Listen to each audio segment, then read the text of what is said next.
আজকে বিকাল ৩টা থেকে শুরু হতে যাচ্ছে ইন্ডিয়া বনাম নিউজিল্যান্ডের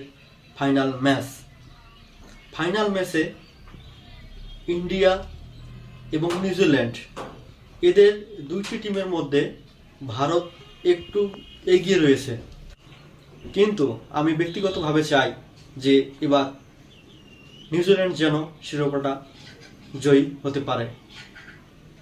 উইলিয়ামসন তার বিগত পারফরম্যান্স অনেক বেটার হলেও তিনি এখন পর্যন্ত কোনো শিরোপা জিততে পারেনি।